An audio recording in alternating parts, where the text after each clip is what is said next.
Welcome to the Let's Talk BS podcast. I'm Bryan. And I'm Sofia, and we're coming to you live from the 757, where we discuss real estate, culture, and current events. Hey, good morning, Sophia. How you doing? Good morning, Bryan. I'm doing pretty good. I'm struggling with my allergies this morning, but I was about to say, you got the sniffles, it sounds like. Yeah, I do. So excuse the sniffles, please. Okay. I took allergy medicine, but I don't know. Yeah. You know, it's hit or miss sometimes, I feel like. Yeah, I don't know, man. I've been doing pretty good this allergy season. I used to have allergies really bad, but I don't know. I feel like I started to this allergy. So maybe like a month ago, I started to sneeze in the morning, and so I was like, man, I'm gonna get in front of it. I know I'm stubborn. I just try to not take medicine, not take anything or whatever. But I was like, this year I'm gonna go ahead and start taking my Allegra early. And I've been fine. Like it's been, really good. I've sneezed maybe occasionally here and there, but all the years I can look back and remember how it got to the point where I used to have to wake up early, like 10, 15 minutes early, because there was a whole process of what I did of sneezing. My eyes would get red. It was just so much that it would happen before I would even be able to take medicine. Me. Yeah, that, now I'm just not as bad as I used to be. So. But yeah, I don't take Allegra, though. I take Claritin. Okay. I even took Do you know which some one Zyrtec. is stronger? Do you know which one's stronger? Maybe I believe Zyrtec is the strongest out of them all. Yeah, I think so, too. I took some the other day. Claritin works with me, but I feel like Claritin was I know when I used to take, because Claritin was the first one. They got two different levels, though. They have a Claritin and a Claritin D. Okay. Yeah. Yeah. I feel like Claritin, I remember when I used to take it, it wasn't, potent enough. It wasn't strong. And then I know when I started taking Allegra, I feel like Allegra, it seemed like it worked a lot better. Okay. So maybe just like you said, does it make you drowsy? Allegra, no. Oh, okay. I don't make drowsy at all. No, I always take it. I pop it right before I go to the gym, or if I'm wake up in the morning. If I don't go to the gym that morning, I'm getting the kids ready. I always take it then, and I'm good for the rest of the day. So you take one pill, for the day, and that's it. Nice. Allergy medicine is expensive, man. Yeah, it is. I went to the store. I think for 20 pills. It was $25. Jeez. That's what I said. That's crazy. I was like, so I only got 20 days with this. Right. Yeah. It's ridiculous. And then it's me and all of us have allergies. Yeah. So that's not going to last. Do the people in the house, do they take the pill as well? Or the kids, do they take the little the liquid medicine? I know they got the liquid just ones, Carter so. takes liquid. Everybody else takes, even Jada, she takes pills. I remember, man, funny story growing up. I used to hate swallowing pills, man. Pause. Yeah, but I used to hate swallowing pills, man. Seriously. I remember my mom would always try to get the liquid version of stuff. But then I remember the doctor was just sometimes the pill is stronger, it's a better for you, I guess. Better for you. But basically it was at a point where I was 14, 15 years old, and they were like, look, man, you gotta learn how to, you gotta learn how to swallow these pills, man. So I remember I used to dread it so much. And then I remember I would practice with Flintstone pills, which was funny, the little Flintstone vitamins, yeah. Because I used Those are chewables. I know they're chewable. I just used to practice with them so I could try to get ready, for the real. That was a tough practice. Them things is huge. Yeah, they are. Or I would break it in half. Or whatever. But still, anyway. Long story short, I used to really dread, taking pills and having to drink and swallow them and stuff like that. So it's easy now, but back then I used to oh my gosh. I still struggle with the big capsules, the ones that are like that. Yeah. Certain vitamins, they're huge. Yeah. I still, as an adult, struggle with those. I feel like as I'm swallowing, my throat is because it's too big. Yeah. But outside of that, I'm pretty good when it comes to taking pills. So how's your week been? Yeah, my week has been good. Coming off of Easter last weekend. Yeah. It was good, man. I always like to, Easter week, I always feel like it's like a spring Thanksgiving is how I look at Easter almost, in a sense. Obviously we're celebrating Jesus Christ rising. Right. And so it was cool on Sunday. I hung out, take it back on Friday, taking a step 2 days back. Friday, we had a client event with one of the agents that I work with. She had an event where we did a scavenger hunt or Easter egg scavenger hunt for the adults. So they had like little adult things like little wine bottles and scratch offs and things of that nature in these Easter eggs. And so she had it at her broker's office. So it was cool. I went there Friday night, hung out, was able to see some past clients that we helped purchase homes, kind of check in with them, see how things were coming along, what they had going on. So that was Friday. Then Saturday, went to Farmhouse Brewery. That was pretty cool. They had a big thing going on for Easter for the kids. So they had like get to meet the Easter Bunny. They had like just different like drawing and coloring of like Easter pictures and things like that. And so Brooke and I, we both like to drink beer, especially her, like craft beer. So we went there. It was a lot of people there too, man. And we had to actually park across the street, and they already have like a big area for you to park, but we had to like actually park across the street. It was pretty cool. I ran into a real estate agent that I actually, on one of the projects that I just finished about a month ago, she was the agent that was representing the buyer. And so she was there. And so I ran into her. I was talking to her. She was just, talking about how the buyers, still rave about the house. She kept in contact with them, obviously. And, so it was pretty cool to see her. Yeah. But yeah, that was Saturday. And then Sunday, went to church with my family. My mom and my dad, they go to this church that's actually right around the corner from where we grew up at. It's a really, really small church too, so everybody knows each other. It was funny because like, I walk in there, everybody's, oh, you're Bill and Alfreda's son, and hey, and seeing our kids or whatnot. That was pretty cool. And then after church, we went to the Founders Inn. The Founders Inn had this big buffet that they do every single year. And they also had a lot of activities for the kids too. They had like face painting, balloon, like things where you can make like, my daughter, she got a mermaid balloon made, and my son got a bear, which is funny. It's funny. My son's funny. But anyway, and they had like a little Easter egg scavenger hunt as well, where the kids were able to, walk around. And I ate way, way too much. I felt like I gained like 5 pounds just there. They had a whole bunch of food, but it was good. It was good to kick it with the fam, kind of catch up a little bit. My sister was there with her boyfriend, so all of us were there. So yeah, the weekend was dope. What about you? Did you do anything special this past weekend or anything for Easter? No, not really. I mean,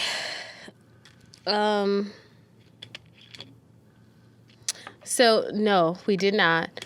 What did we end up doing? So Sunday, actually, my daughter, she said that she wanted to barbecue. Okay. And so I told her that I wasn't barbecuing because if you're a black girl, when your hair sits in your face, if you barbecue, if you've ever done it before, that smell gets into your hair, and then it like sticks. And I didn't feel like washing my hair this past weekend. I know when I cook on the grill, because actually I take that back. On Saturday, you reminded me on Saturday when we came home, because they had food trucks there at the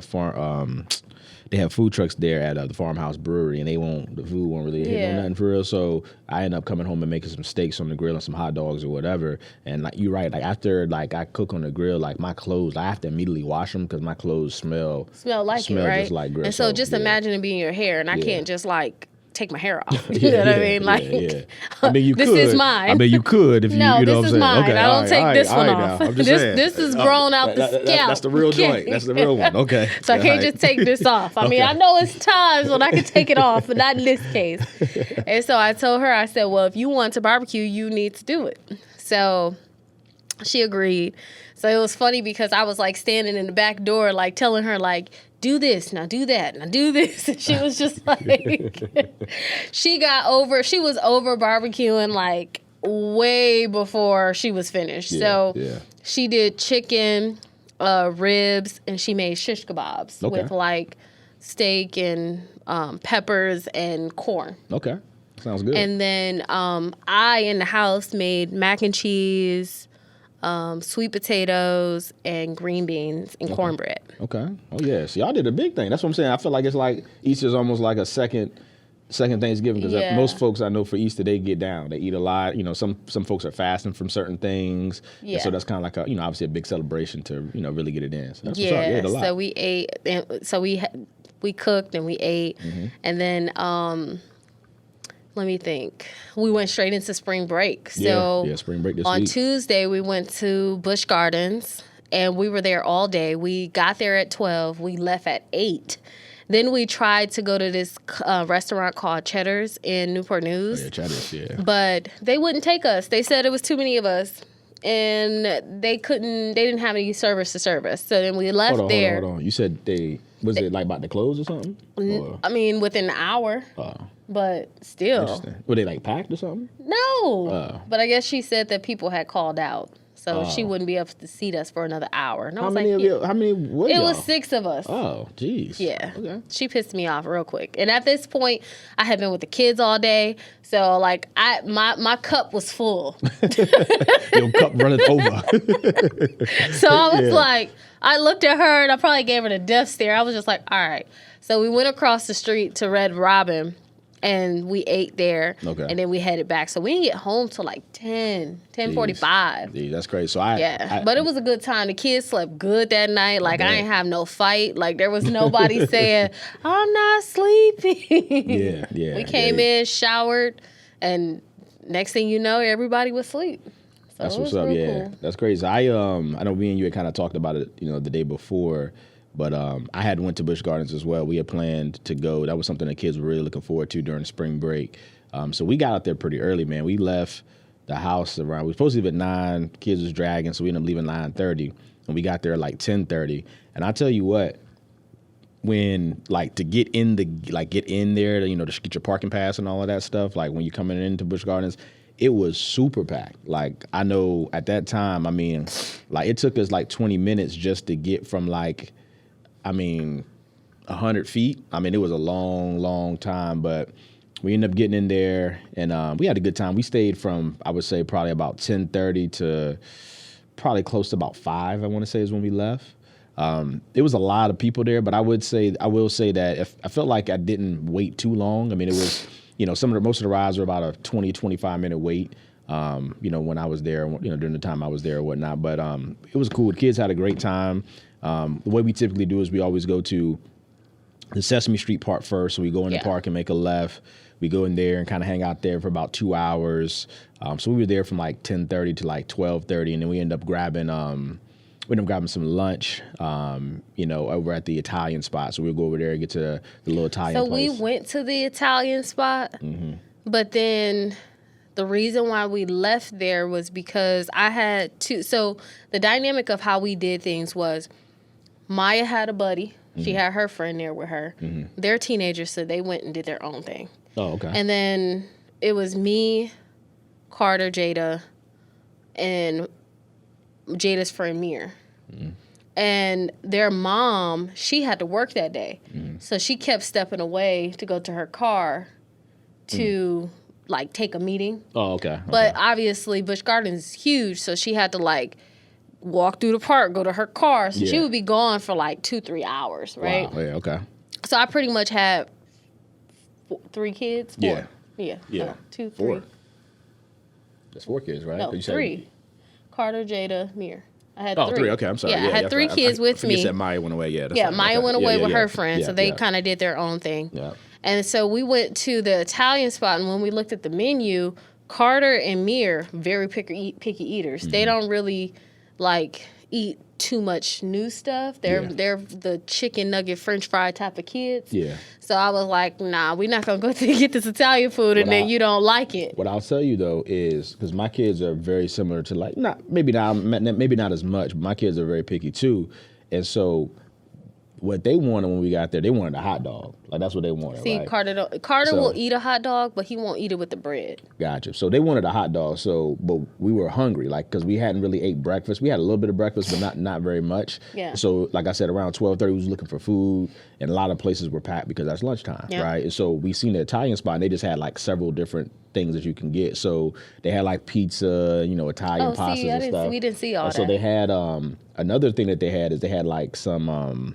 Almost like Chinese food. They had noodles with sesame chicken and Mongolian beef and stuff. So Brooke and I actually shared a plate of that, And then they also had, which you couldn't really see, that's what I was going to say, like, because like a cafeteria style, so they had like small other little things inside of it. From the outside, you really couldn't tell. Yeah, but they had go in. they had like chicken nuggets and fries, so that's what I was going to say. Oh. They actually did have that, 'cause that's what my kids ended up having, was chicken nuggets and fries, because they're very picky as well. Like, they didn't want none of that stuff besides the chicken nuggets and fries. They really wanted a hot dog, but, you know, we at least in that media area, we couldn't find any or whatnot. Yeah. So, yeah, we got there like 10:30, ate lunch around like 12:30, 1 o'clock, and then around that time we went over and did some more rides for the kids. But I was able to break away for a little bit and then ride Pantheon, which was fire. It's my third time riding that ride. That's the one when it goes up like this, and then it brings you all the way back and it hangs you like this. That joint was crazy. It's the newest ride they have there. I didn't even see that one. Yeah. What color is the roller coaster? It's like brown, like a brownish color. Yeah, it's kind of it's right there near, and the other ride that I love, I've loved it since I was a kid, was Apollo's Chariot. That's another ride that I got on. So Apollo's Chariot, and what is it, Apollo's Chariot, and I forget the name of the other ride. The Griffin? Yeah, the Griffin. They're all in that same area. Then you just got to go over a hill. And most people don't go over that hill. You go over the hill, and that's where Pantheon is. Because Pantheon is like by itself. That's the only thing that's over there. Yeah, we didn't get on those rides because Maya was like, I'm not getting on the Griffin. Yeah. And Jada wanted to get on everything, but she didn't meet the height requirements. She's 52 inches, and I think for those rides you had to be 54 or 58 or something like that. But she for sure didn't meet the height requirement. But she did get on, it's like what is it called? Oh my gosh, I can't think of it. It's like two things and they kind of swing like this. I saw that. Yeah. That's right over there because we were looking for funnel cakes, and we had like the places we normally get funnel cakes from, they were saying that they didn't have any or they were shut down for maintenance. And so there was one specific place that had funnel cakes. So they was super packed when we went. It was right by the barbecue spot. That's but where right we when ate. right when you walk past it, like coming back, I know what you're talking about, the swing where it goes up. Yeah. It's like it's over some Jada water. got on that. Oh, she did? Yeah. Oh, that's what's up. Her and Mir, they had such a good time what's on up. that. After that, she really wanted to get on the Griffin. Yeah. I was like, yeah, no. Yeah, once you kind of like, that's how roller coasters are, man. Like once you kind of like did it and you kind of conquered, I guess, that fear that you have or whatever, it's like, it's almost like a drug. Like then you want more, you know what I mean? So that adrenaline's running or whatever. See, that's why I can't wait for my daughter. So for me, it's like this. Brooke, she's terrified of rides. Like she don't like rides, so she don't get on none of the rides. My son, he got that same energy. He don't really like rides. Like he not feeling that. Okay. My daughter though, love that joint. Yeah. Like she's like, I mean, I remember we went on a ride like a year ago, and she wasn't even supposed to. There was so many people there. They really weren't checking height for her, and she really wasn't supposed to be on the ride. And she was excited, and my son was just like, "Oh my god!" And he's older. He's 2 years older than her, man. So it was just fun. Even this past time, we went on a ride, and she was just like excited, like I want to go again, type of thing. And my son was like darn near in tears because he was just like, "Oh my god, it's moving too fast" or whatever. So I know when she gets a little bit older, probably like 8 or 9, if she's tall enough, I know she's gonna be my rollie when it comes to like riding on rides. See, all my kids like riding roller coasters. Maya just doesn't. She won't get on the big ones without me, and I can't get on them because I got Carter. Correct. So it's kind of like the dynamic of how it goes. You just can't. I can't do it. But and it sucks because I will say, like right now for me, like I went on 2 rides this past time. I normally go on 2 or 3 rides by myself, like the bigger rides. I went on Pantheon and Power Share. And it sucks because I go on them by myself. Like, Correct. I'm literally like the and kids, that's how Brooke, she would they have sitting to do there, it. and I'm just going. So it does take the fun because you like, and you don't have that partner to kind of Yeah, and I had this little kid beside me. It was funny. He was like losing. He was like so nervous. I was like, "You good, man? You okay, little fella?" He was like, I'm just trying to concentrate. I was like, okay, I'm gonna let you do your thing then. And after the ride was over, I was like, you did it. I was like, you did it. And he was like, yeah, it wasn't that bad. I was like, yeah, it wasn't that bad, man. And this kid was pretty young. I mean, I would say he was probably maybe 10. You know what I'm saying? Okay. He wasn't that old at all. And but it was cool though, man. Like I said, we ended up staying until, like I said, about 5.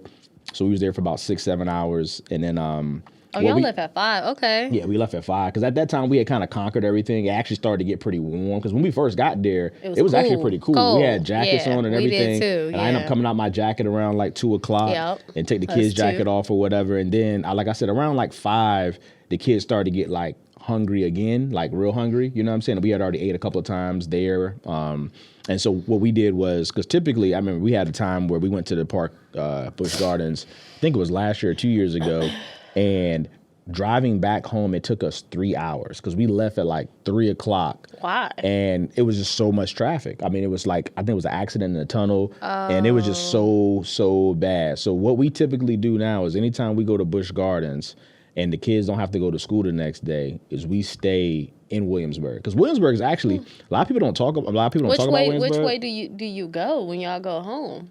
Monitor Merrimack. Okay. Where it was a pretty bad accident. And I had already got too far to the point where I couldn't like pivot and leave and go back HRBT, so I was just stuck. Because that's the way I took in. Yeah, I'm just talking I about left this at a different time, too. Yeah, I'm just talking about this one particular situation that happened. So, I mean, you know how it is. Like, it kind of scarred me.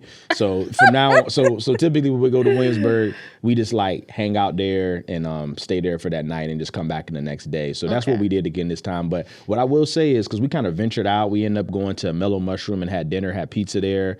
But Williamsburg, man, they got some nice stuff out there, man. I know, like a lot of times, I know for me, I stay in the Hampton Roads, kind of stay in my 7 cities bubble.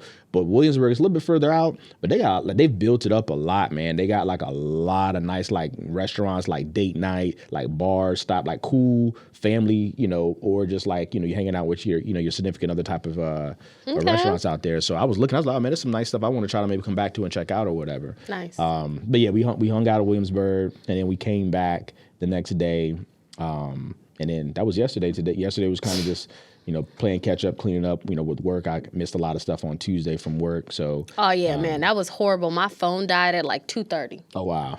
Yeah, phone died. All I had was my watch. And if anybody knows, like texting from your watch, like it's cool to get just a quick message out.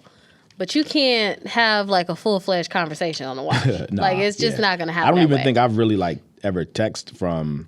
I have. It's just one of those things where like I quickly respond, and even then, sometimes because I don't know the watch thinks I have an accent, so I'll say something and it'll pick up something totally different than what I said, and then I have to erase it and then do it again. Gotcha. And I'm just not. I don't have that kind of patience anymore.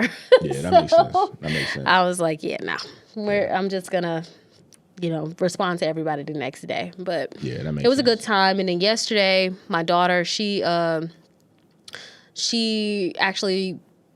braiding one of her friends' hair to make some money from that. And then we were just chilling around the house, really. I mean, I worked majority of the day yesterday, just kind of catching up from Tuesday. It's crazy I didn't even run into you, too. I mean, it was a lot of people there. It was a lot of people. I knew you was there, so I was like, be dope if I see Sophia. But I mean, you know how it is. You follow running behind the kids, doing stuff in lines. Absolutely. And all that. I had three kids with me. Yeah. So, and then eventually Maya and her friend came and hung out with us because, we were in line for stuff and they would cut the line and come up there with us. You know how that goes. And then they ended up going away because we ended up getting henna. Me, Jada, and Maya and Irie, we all got henna. Mm-hmm. Carter and Mir got face paint. Carter was a tiger. Mir was like this fairy or something like that. Mm-hmm. Then we got funnel cake. Mm-hmm. Yeah, I had funnel cake. I haven't eaten funnel cake. What kind of funnel cake did y'all I get? got the apple one. Okay. And then Maya and her friend got the cinnamon bun. That's what I got. That joint was and fire. Then by this time, their mom had came back. So Chris got hot fudge sundae. Yeah, that's what my son got. Yeah. And so we pretty much just kind of like everybody a little bit of everything. Yeah. And I mean, it was okay. I'm not. See, that's the thing. Yeah, ice cream on yours. Yeah, too, right? I had ice cream on mine. That was probably what I ate the most was the ice cream. And then Jada, she doesn't even eat funnel cake. She just got a scoop of ice cream. Yeah. And then, but yesterday, I bought crumble cookie. Yeah, I told you about crumble cookie before. I never had it before, but I bought some yesterday. Are huge, yeah. Mm-hmm. They got this oatmeal pie one, and they got key lime pie. Okay. Those are my two favorite Okay. Yeah. Crumble's good, man. That oatmeal thing was so good. It was. I'm trying to think if I've ever had an oatmeal cookie from there. It makes me want to go get one today. It was so good. Like, it was so good. And I'm not usually like a pastry or a cookie or a cake person. Yeah. But this oatmeal thing was so good. And it had like something on top of it. Yeah. It looked like ice cream, but it might have been cream cheese, but they cool it. Yeah. So it tastes like ice cream. It was so good. That's good. Yeah. Crumble cookies are good, man. They're huge, man. I know I had went to Crumble Cookies, man, probably like, because there's a new one that they just opened over in Edinburgh, which is like that's where I ordered from. Yeah, and had it delivered to the house last night. Yeah. Because I had a sweet tooth. I was like, I want something sweet.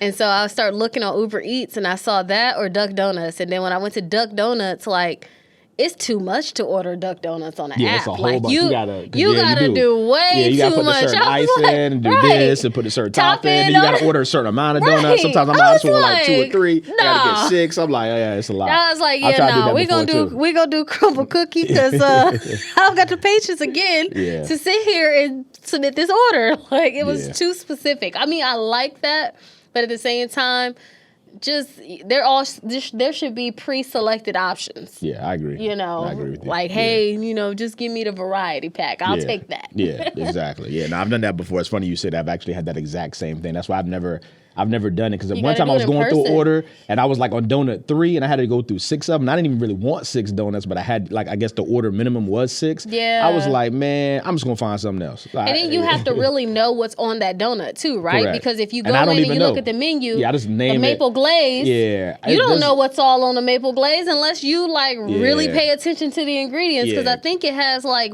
3 or 4 different things on there that you don't even realize are on there. Yeah, because I just let it go. For Duck Donuts, for me, my favorite is like, it's called like a beach bum or beach something. It's like, or the beach or something like that. So I just know it by the name. I can't even tell you exactly what's on it, like all the different ingredients. So I couldn't even recreate it through Uber Eats or whatever. Yeah. So. But yeah, that's what's up. Yeah, crumble cookies is definitely good. I might get that oatmeal cream pie today. Yeah, that sounds good. That sounds good.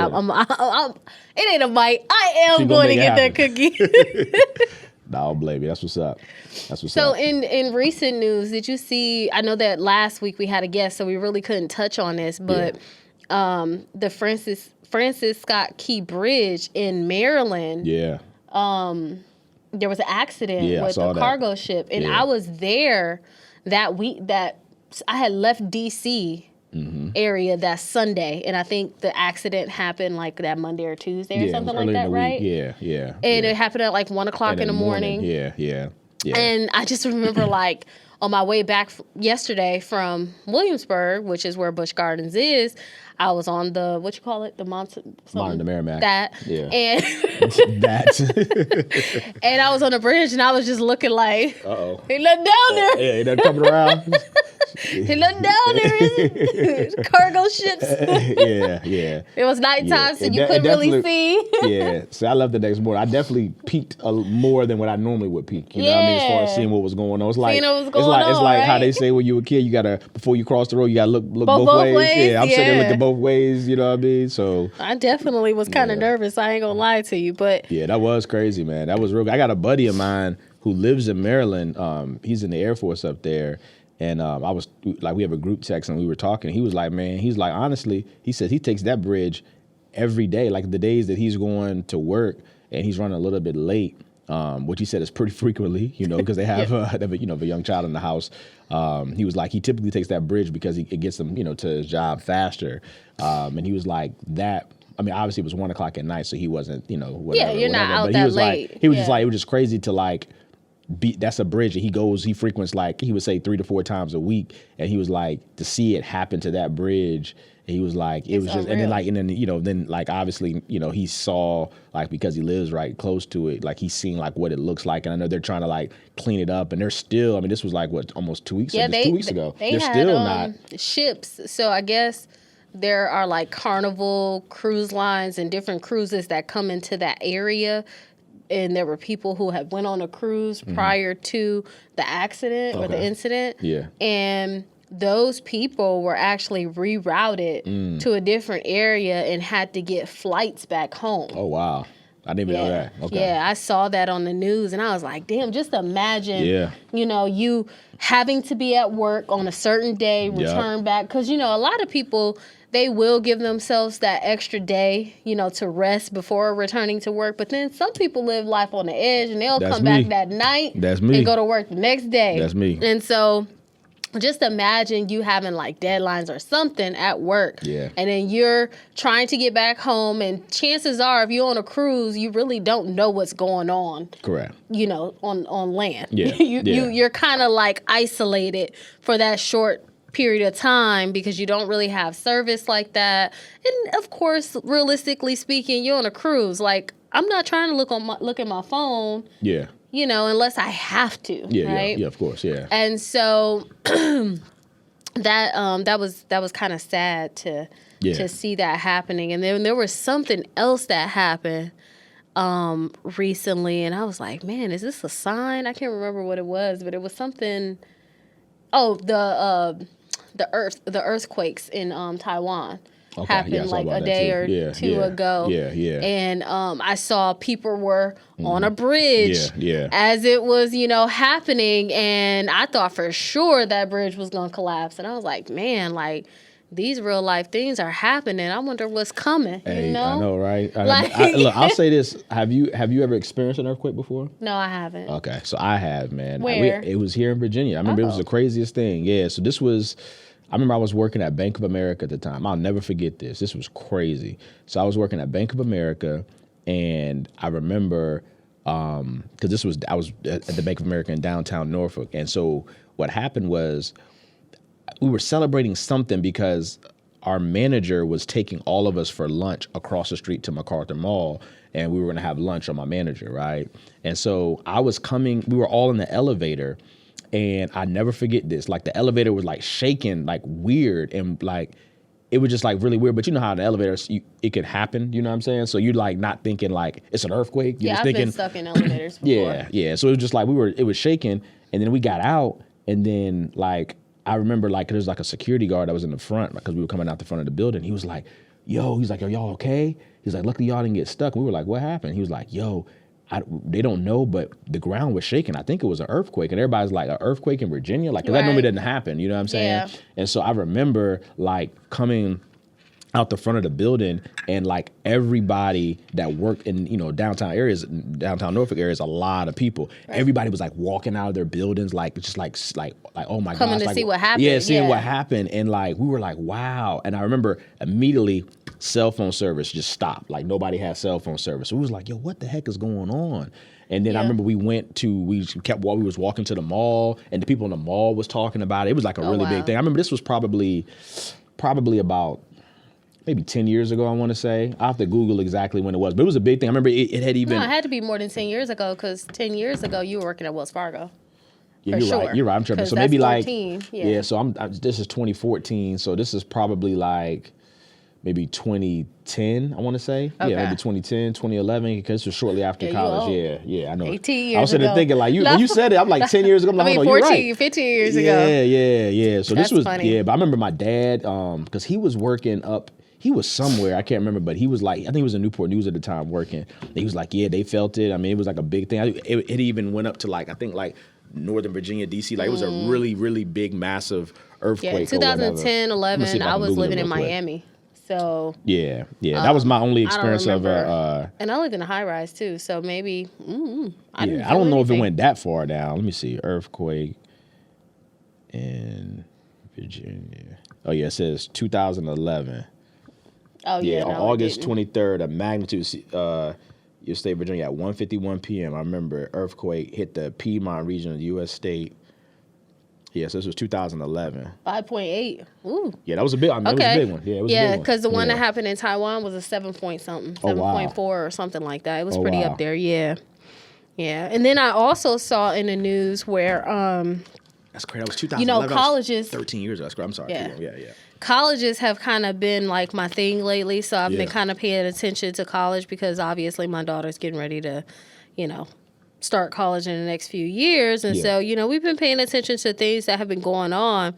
And there's an article that I was listening to, and it says that 150 individuals, including staff, students and alumni of North Carolina University have been diagnosed with various types of cancers and diseases. North Carolina They're- State, right? I heard North Carolina State Yeah, University. okay, yeah. Okay. Mm-hmm.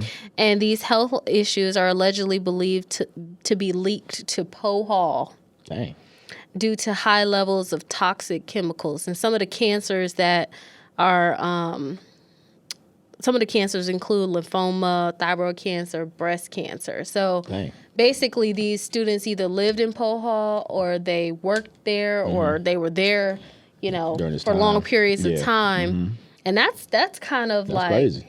that's scary Yeah, to that's crazy. know that you're where you live could affect you in that manner. Yeah, you that know? is crazy. Yeah, especially, college students, you know what I mean? Like that time in your life, like that's crazy. That's Yeah. crazy because obviously you're not thinking anything like that could be happening. No, You know what I mean? you're So- there to learn and have fun for the most part. So Yeah. it was kind of And it's crazy because NC State, I know NC State, they're located in was it Raleigh, if I'm not mistaken. Raleigh, North Carolina.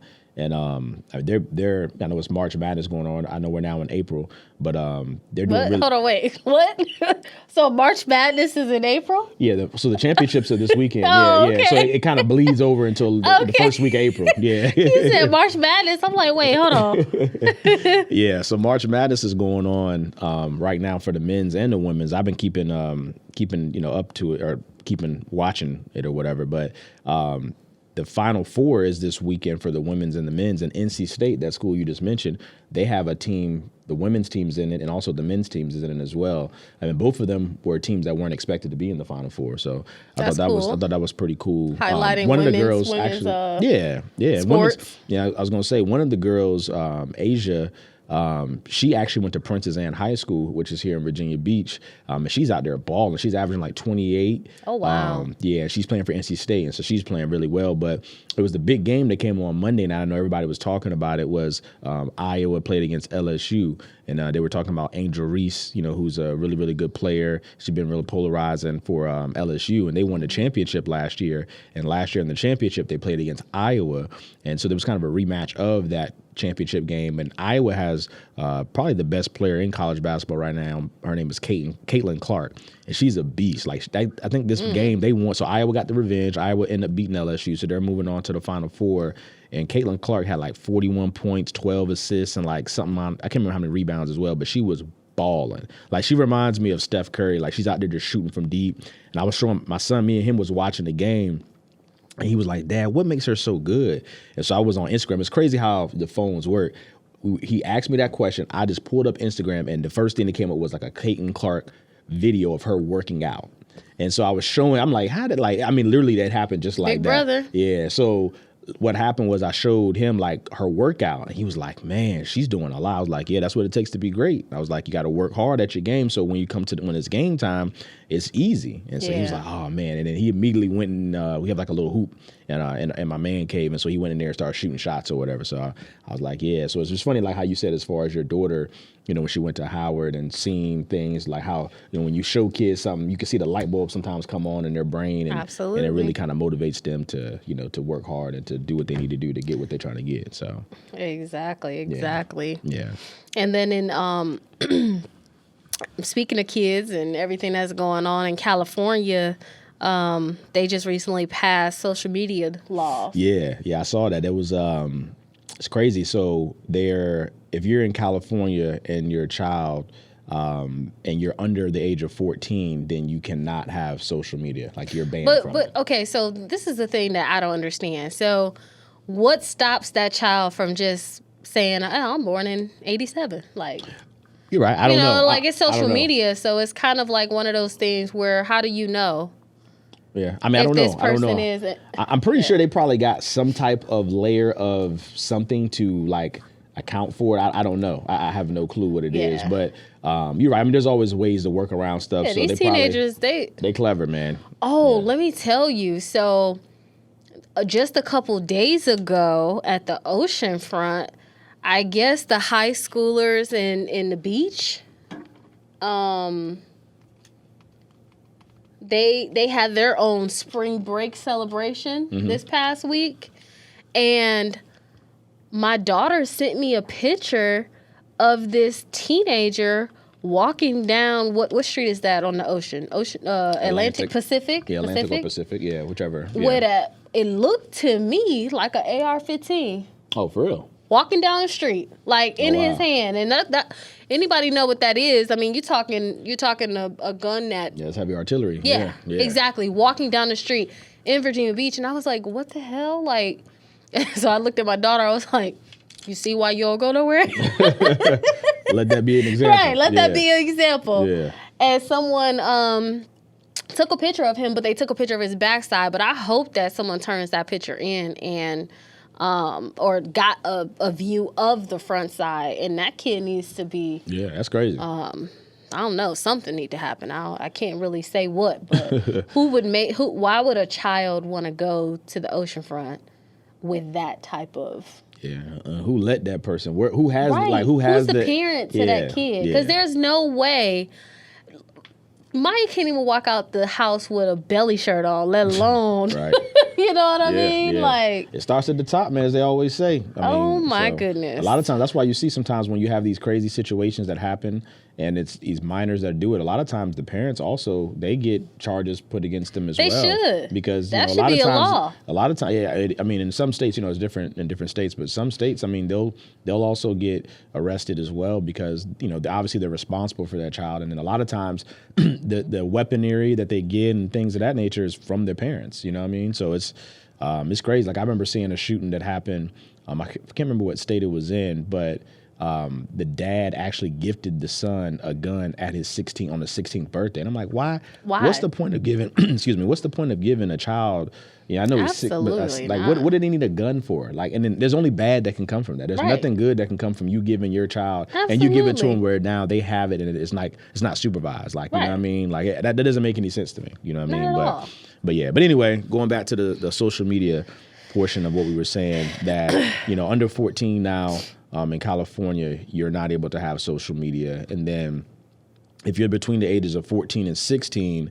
Then you're able to have it, but it has to be authorized by a parent. And it's crazy. I remember, man, being in college and Facebook coming out. And I remember you had to have a college email address. Yeah, you had to have a college email address to be able to access Facebook. And then, obviously we've had like things come out as far as MySpace and obviously Instagram and things of that nature. But it's just funny. Like I remember having a Facebook and then like still being cool with people who were like a year behind me, maybe they were still in high school. And so I was telling them like, yo, I got Facebook, and they were like mad because they couldn't get access to Facebook or whatever. So, obviously the transition now in times of like, young people having a social media account and all that. Like, I don't know, man. I just think that's dangerous, man. Having a social media at that young age. So I'm not mad at California for stepping up and doing something like that. I know some people may like, freedom this or whatever. But I just think it's too much. I think the internet, it's too much access, man, too much going on out there for a kid to, have that at their fingertips like that. People do stuff for the internet. Correct. You know what I mean? Like that ain't even the real life that they live. They just doing it for likes. Yeah. You know what I mean? It was funny. I was at we was in St. Thomas. Was it almost 2 weeks ago now? It was crazy because we were on the beach, right? Mm-hmm. And so we were in the water, all of us, like, from the company, we were all there just kind of chilling. We had drinks and stuff. So we were in the water just talking, having a good time.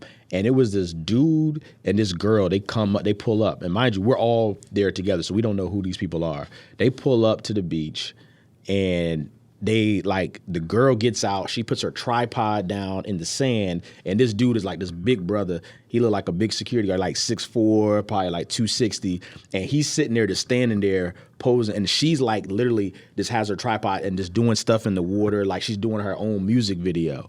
And I'm just like, and I just see him like, no, you gotta do it this way. No, you gotta do it this way. And it was just funny. Like, I know she was doing all that for Instagram. You know what I mean? Of course. Exactly what it was, or whatever social media, TikTok or whatever. You know what I mean? So it was just funny. Like, she pulled up, and they had like, it looked like it was like a person showing up for a job. Like, they came, sat there, they were there for about an hour, and then they got and left. And I was like, they went to the beach.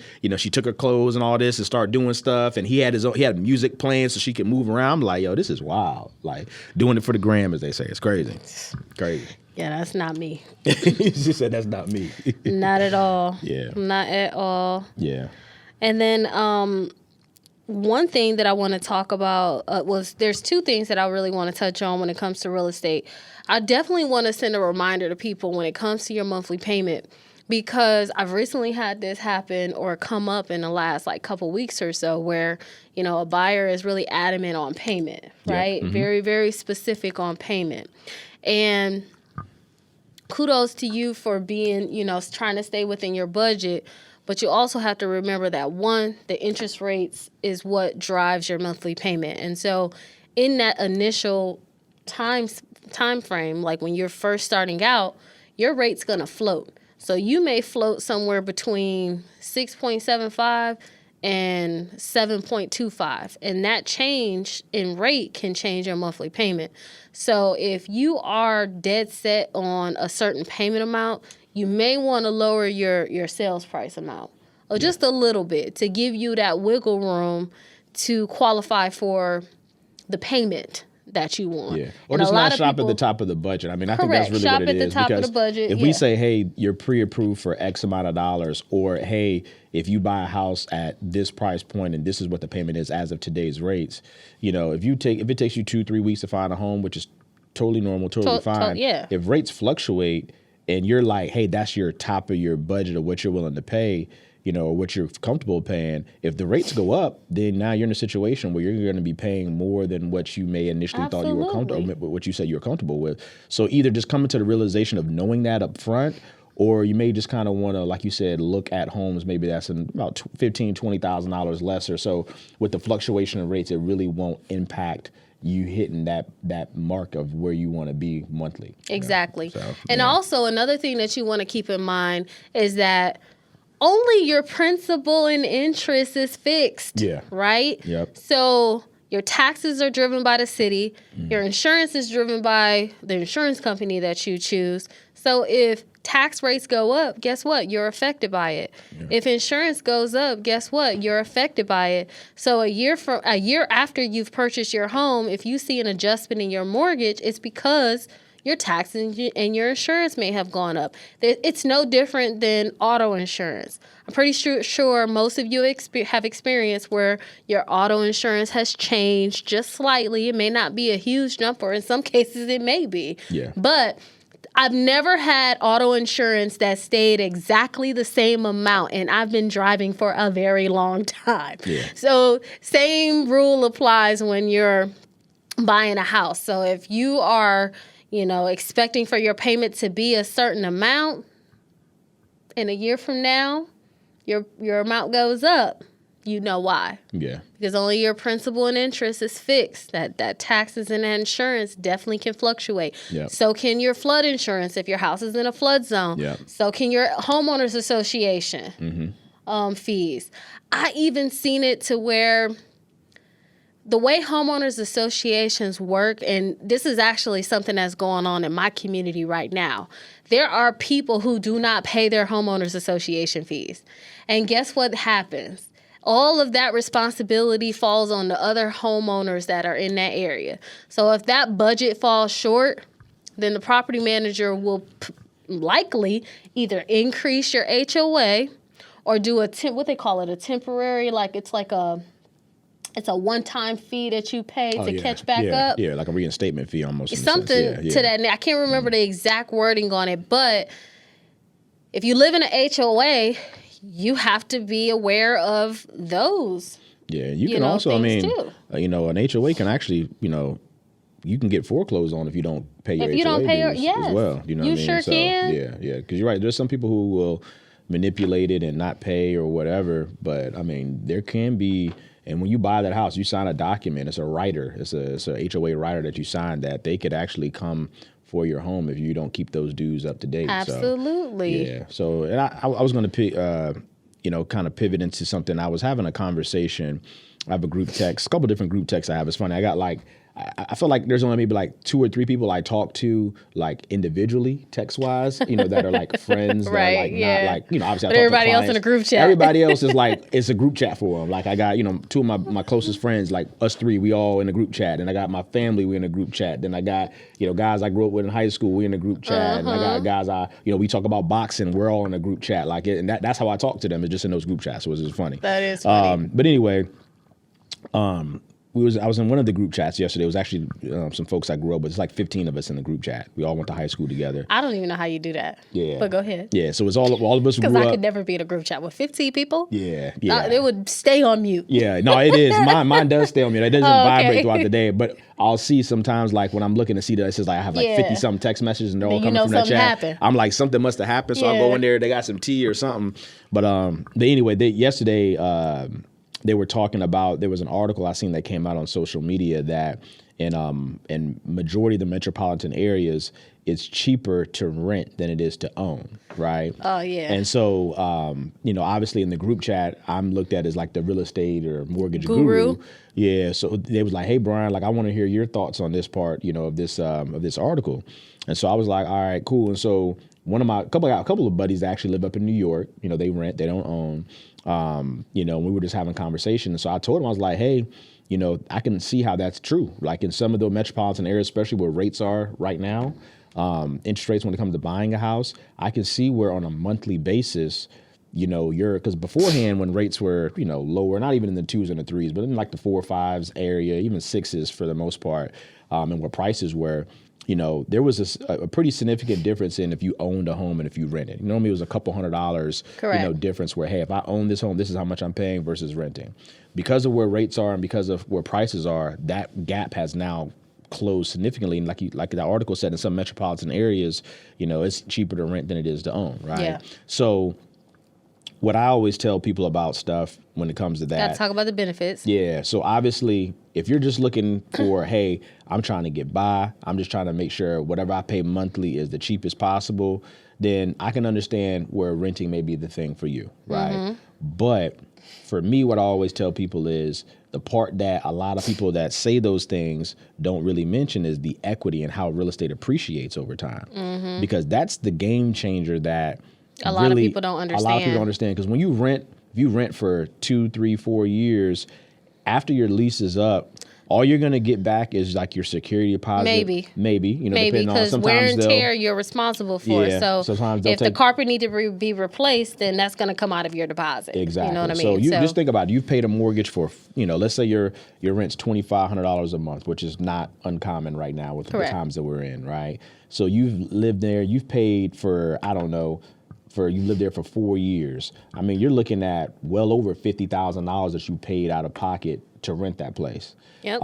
When you own a home, it's not dollar for dollar, but it's very close to it that, the amount of money you've paid over time, your house has now grown in that value. So the same amount of money that you've paid out, the home is now worth that amount. The difference of what the home is worth and what you owe is roughly going to be close to that amount that you put out. Absolutely. That's called equity. And what I tell people is that's a game changer because you could take equity and you can go buy more property to make more money. Yep. You could take equity out to start a business up, right? You can take equity out to pay off debt that you currently carry. Exactly. Like, a lot of people right now are in some jams. I was talking to one of my buddies. He said things are tight right now. And he rents. I'm like, hey, man, this is the power of making a decision. Like I was having a conversation. I'm like, hey, man, I bought a property that's not even my primary residence. It's for investment use and spent, let's say, $450,000 on it like 4 years ago, and now it's worth $750,000, $775,000. So that's now $300 of equity. $300,000. I'm sorry. Yeah, $300,000 of equity. So my net worth now has went up $300,000 by just making a decision 4 years ago. Because I could have not done it. I could have just rented or did whatever, not made a decision on buying that investment property. Mm-hmm. But buying that investment property, having a tenant live in there, rent it out, so I'm not paying it at all, and have that value grow like that is. Mm-hmm. And that's a substantial growth. Now, obviously, on most cases, real estate appreciates from about 5 to 7% a year. That's like actually close to like over the last 4 years is about 30 to almost 40%. But still, like that, it's a significant amount of money that you can make. And 3%. Wait, what? Yeah, I said real estate typically appreciates 5 to 7% year over year. I said in the example that I gave for my personal one. No, it typically appreciates 3 to 5. It was 5 to 7 during the pandemic. Yeah, well, I mean, put it this way, for the last 6 years, it has been on average about 5 to 7. Yeah. Historically, like you said, as far as like, pre-pandemic and all that, yes, it was been 3 to 5. Yeah. But over the more recent history, it's been 5 and then you also have to recognize the area that you live in. So, if you're living in, and I'm gonna say this city because real estate isn't the greatest there. But like, let's say you live in Detroit, Michigan, where, you know, the real estate market isn't as great as like here in Hampton Roads. We have a lot of turnover. We have military people who are moving in and out. And a lot of people in the military, they have noticed that, hey, instead of renting, I'm going to own. And then they purchase, live in it for 5 to 6 years, and then they sell. Yep. And so that constant turnover here in this area is what makes our market hot. And there are other areas that are considered hot markets too, but there are some that aren't as hot. So you just have to make sure that you recognize the market that you are in. Absolutely. And understand the appreciation in the market that you are in. Yeah. But like I said, I always tell people the power, I mean, it's always for me how I look at it. You know, maybe you may have to pay, if you live in a metropolitan area, you may have to pay a little bit more monthly on our owning aspect now in the times that we're in versus renting. But you get that money back, you know, twofold. I mean, you do. So, absolutely. I mean, that's always how I'm a proponent of owning versus renting. And then also what came out in the news is that Norfolk and Chesapeake, they're considering real estate tax increases. And there's going to be a public hearing here on April 9th at 6:30. Okay. It is going to be at City Hall, which is on 306 Cedar Road. So if you guys want to stop, if you live in Norfolk, if you live in Chesapeake, you could stop in for that. The Norfolk public hearing proposal is going to be held on April 30th, 2024 at 5 p.m. And that's going to be held at the Slover Library. Oh, that's actually where I got married at. That's crazy. Okay. Yeah, I got married to Slover. Okay. Yeah. On 235 East Plume Street, room 650. So if you want to be a part of, you know, what's going on and you want to go and listen to these proposals in person, then you can, because this is going to affect you if you live in Chesapeake or Norfolk. Gotcha. Okay, interesting. Yeah, I'm going to have to take a look into that, man. I live in Chesapeake, man, and taxes definitely have went up. They My have. mortgage payment went up. You got your assessed value. I got mine maybe like last month or so. Yeah, I was going to say mine got mine about, it was in February. I was like late February. It's about a month and some change ago. Yeah. Yeah. And also in real estate, I'll let you explain what wholesale is. Yeah. But then we'll jump right into what's happening in the news. So Yeah. So wholesaling, a lot of investors have, you know, had to work with wholesalers, I would say, as of late. But a wholesaler is when you have a person who connects a investment deal to an investor, right? So you'll have, obviously, let's say you have a person who wants to sell a home, right? They own this home. And then you have a person who says, okay, hey, I can connect you to a person who's an investor for a fee to buy this home and to be able to do whatever the investor, you know, wants to do with the home. And so typically, you know, what a wholesaler will do is, you know, they'll call, they have different ways to be able to, you know, they door knock, you know, they're really out here trying to find these deals that are out here, right? Correct. And if they say, hey, they find a seller that wants to sell a house, let's say for $100,000, you know, they'll link that deal to an investor and they'll throw their tax on top of it. So they'll say, hey, you know, investor, you can buy this house for $120,000. Yep. And, you know, that $20,000 is a fee goes that they to the get, wholesaler. you know, once the investor, you know, finishes or completes the purchase of the house that the seller is selling. So it kind of, you know, I remember growing up, you know, when I was young in my real estate career, like, you know, we used to have to go out here and do it. And you still have to, but wholesalers kind of messed the game up a little bit because by them throwing their tax on these deals, it makes the margin for the investor a lot smaller. But they do, I feel like they do a lot of the dirty work for you because they can bring the deal to you, right? Correct. Because without them, in a lot of situations, you wouldn't know anything about the deal. Yeah. But I just think sometimes how much they're charging for this is, I think, is a lot. Yeah. It's a lot of money. So I feel like this new thing that they're coming out with, as far as, I'll let you jump into it, Sophia. So what they're proposing or what they're doing is, before, anybody could be a wholesaler. Yeah. I could be a wholesaler. B could be a wholesaler. You didn't really need to have any credentials to be a wholesaler. You just needed to be able to connect two relationships. Correct. And you charge a fee for it. Yep. So the change that will be coming soon, and I believe that the date that this is going to be happening is in July of 2024, but they are going to be setting new rules when it comes to the wholesalers. And in order to be a wholesaler, you're going to have to be a licensed real estate agent. Yep. So that will in itself change real estate, in addition to some of the new changes that have recently happened, like the real estate commissions. Yep. So they're really trying to hone in on how much people are being paid for some of these transactions, because they don't want consumers to be taken advantage of. Correct. Now, I do believe that when it comes to a traditional sale, both sides of the transaction should be paid. There is no way that a seller should be paid for listing a house and a buyer brings a buyer's agent brings a buyer to the house and they don't get anything. That is totally unfair.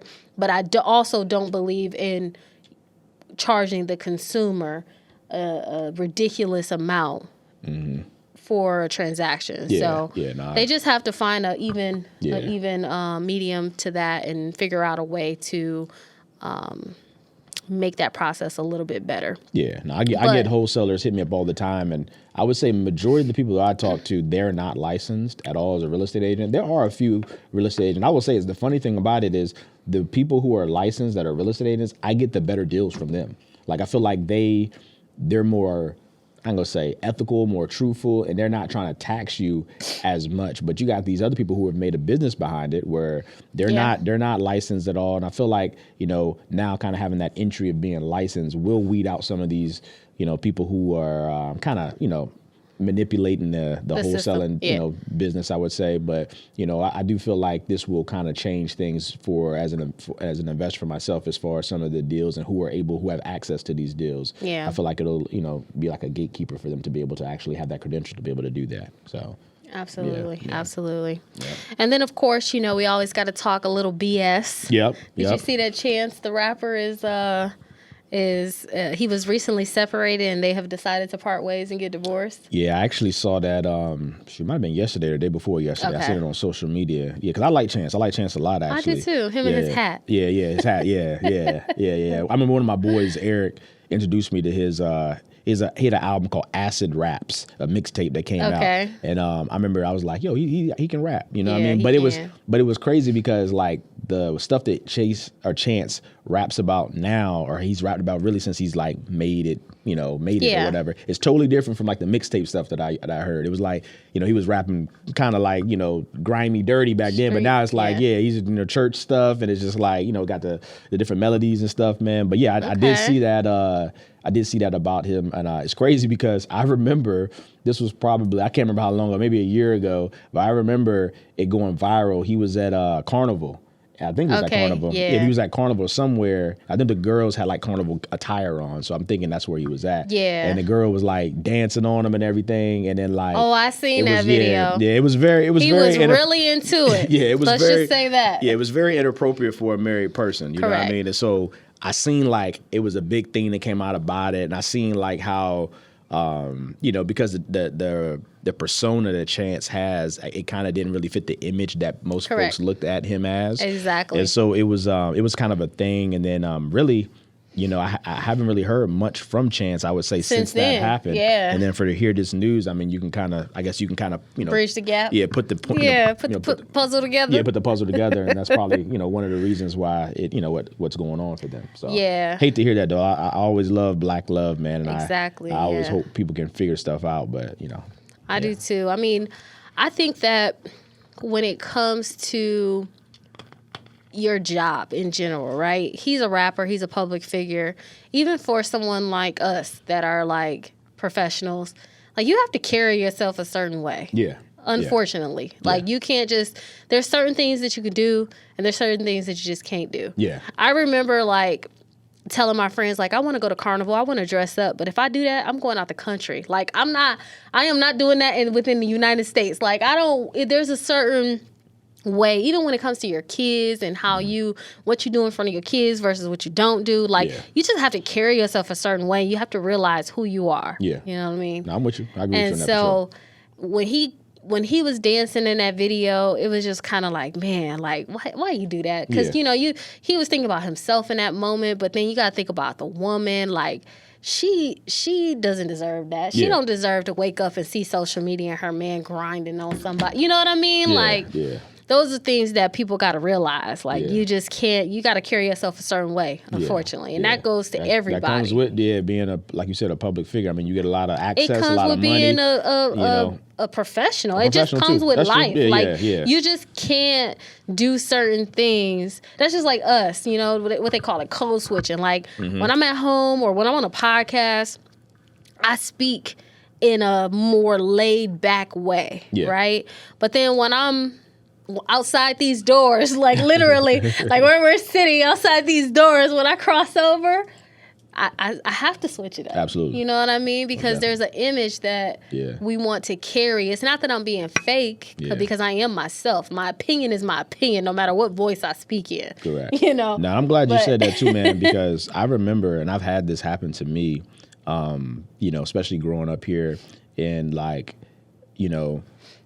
I have my life. I've been blessed. God has given me a lot of things. I've had some successes come my way, and so a lot of like my peers, people I grew up with, I've had conversations and I've had people talk. I've had words get back to me saying like, "Hey, yo, Bryan switched up. Bryan, he don't act a certain way or whatever." And it's like for me, like.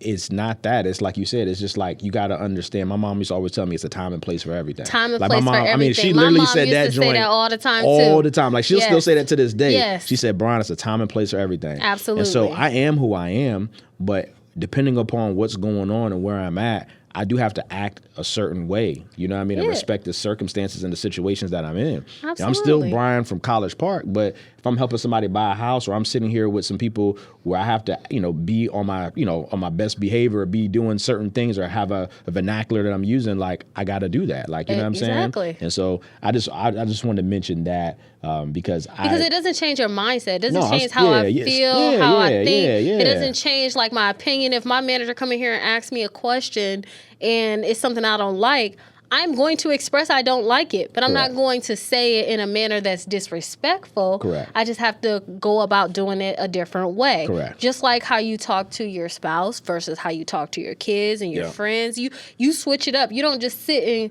yell at someone and then turn around and this person you're, I don't know. It's just a weird way of thinking about things, but it's ultimately what I do. And I know that a lot of people do it, and some people have an issue with it, but no, I think it's a skill set for real, man. I honestly think it's a skill set, being able to manage your emotions, I call it like having self-awareness. Like I feel like that's like an underrated characteristic that it can really get you far by you understanding what's going on around you and understanding how you need to insert yourself in those circumstances and what's going on. So I look at it like a superpower. Adaptability. You know what I mean? Yeah, 100%. Yeah. Those are characteristics, like you said, that a lot of people don't have. So if you don't have it, you need to work on it. Yeah. Yep. All right, guys. Well, I feel like we talked a lot of BS today. We gave you some mortgage tips and tricks. You can follow me at SKB_mortgage. And you can follow me at Bryan, BRYAN _Royster. All right, guys. We'll see you next week. See you next week.